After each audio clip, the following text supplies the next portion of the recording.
I always thought I knew my family, until I found a letter that changed everything. This all started when I came home to help my parents move. They were downsizing, and I was tasked with clearing out the old attic. The house had been in the family for years, and the attic was filled with boxes of old memories, faded photographs, old yearbooks, forgotten toys, and trinkets from decades ago. As I was going through the boxes, I stumbled upon a sealed envelope with the words, "Open only in case of emergency." It was addressed to me. I didn't know why, but something about that letter made my heart race. I had to open it. Inside were several letters, carefully folded and yellowed with age. The first one was dated 1995, the year I was born. I started reading it, feeling an overwhelming sense of curiosity. If you're reading this, the truth has come out. I'm sorry you had to find out this way. But I am not your father. I stopped breathing for a moment. My mind struggled to process what I had just read. The letter went on to explain that the man I had called my father my whole life wasn't actually my biological dad. In fact, my real father never even knew I existed. I was conceived during a brief affair, and my mother had kept it a secret all these years. But something about this letter didn't sit right with me. My head was spinning. Why had my mother never told me this? Why had she kept such a huge secret for so long? And who wrote this letter? It felt like a hidden truth, buried deep in the past, had suddenly resurfaced to haunt me. The next letter was written a year later. This one was dated 1996, a year before I was born. It explained that my biological father had tried to contact my mother multiple times.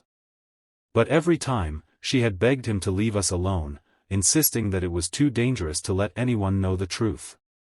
But after months of silence, he had reached out again in desperation. And then, nothing. No more letters. No more calls. Just silence. I was in shock. I felt a knot tighten in my chest. My biological father was trying to reach out to my mother, and she had turned him away. Why would she do that? Was there something more to this? Why had he stopped contacting her after she had refused him so many times? I couldn't let this go. I had to know the truth.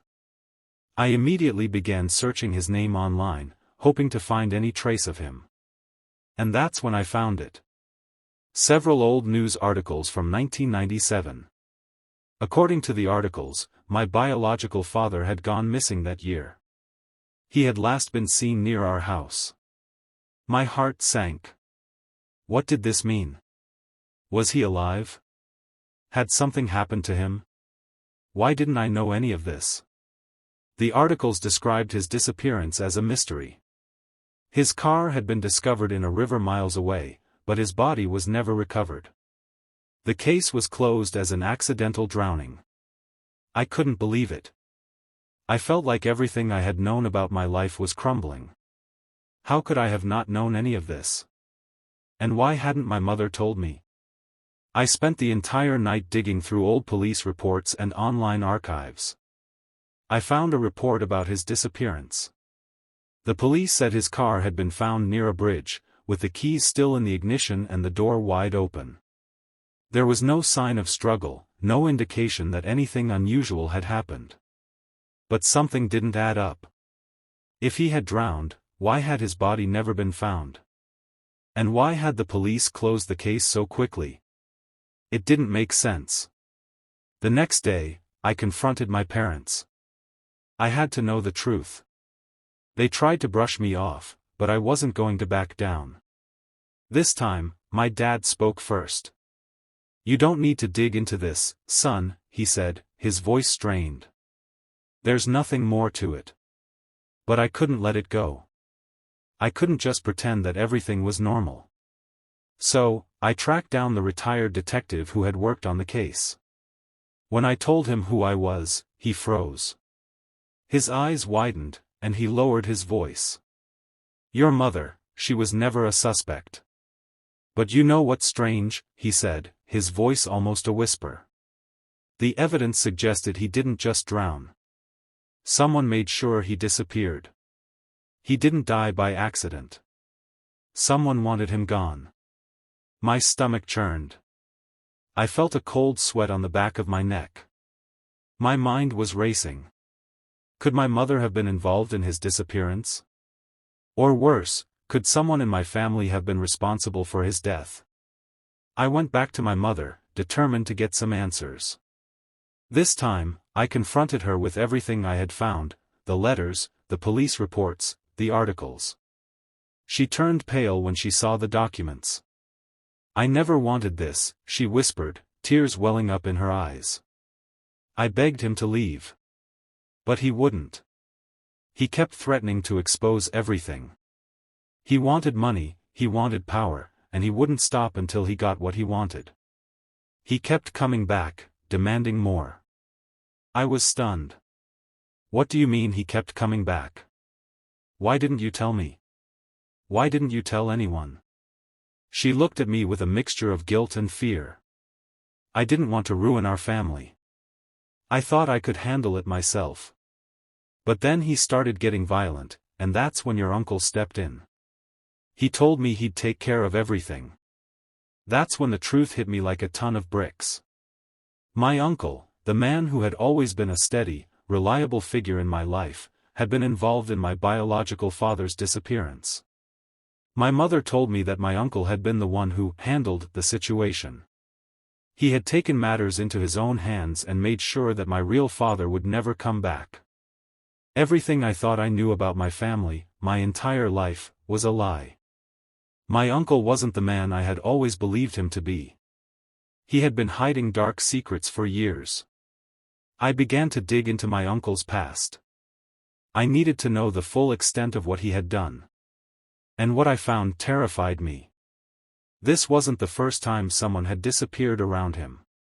Years ago, another man, an old business partner, had mysteriously vanished. No one knew where he had gone, and his body was never found. The authorities had never been able to link my uncle to the disappearance, but the pattern was undeniable. Was my uncle a killer? Had he really been responsible for both of these disappearances?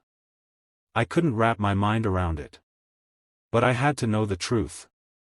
I decided to confront him. I went to his house one evening, armed with everything I had uncovered. I thought I was ready to hear the truth, but when I confronted him, he didn't deny it. Instead, he smiled, a cold, unsettling smile that sent chills down my spine. "Family takes care of family," he said, his voice calm and even. "And sometimes that means making tough choices. You wouldn't understand. You're not a part of this world. But now you are." I left his house that night, feeling like I was walking into a nightmare. I wasn't sure if I could trust anyone in my family anymore.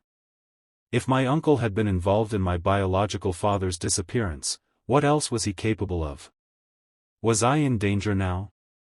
Late one night, I received a message from an unknown number. "Stop digging. Or you'll regret it." I knew I had to act fast. I went straight to the police. I showed them all the evidence I had gathered, the letters, the police reports, the witness statements. But the police told me there wasn't enough evidence to reopen the case. Without a body, without any hard proof, my uncle would never be charged. I thought about running. About disappearing, leaving everything behind. But I couldn't. If I ran, my uncle would win. I had to expose the truth. So I went public. I posted everything online, every letter, every document, every piece of evidence I had gathered. I shared my story with journalists, with true crime communities, with anyone who would listen. If something happened to me, at least people would know why. And then, my uncle disappeared. He vanished without a trace. The police started investigating again, reopening old files. And finally, after weeks of searching, they found something. Divers discovered a body in the river near where my biological father had been last seen. It wasn't my father, but the body matched the description of someone who had been missing for years, another one of my uncle's victims. The police had finally found enough evidence to arrest my uncle. But that wasn't the end of it. When the case went to trial, more dark secrets came to light. It turned out my uncle had been running an underground operation for years, manipulating and exploiting vulnerable people. My mother had been too afraid to leave him, too scared to speak out, even though she knew the truth all along. My mother cut ties with me, blaming me for ruining our family. But I don't regret it. Because for the first time in my life, I know the truth.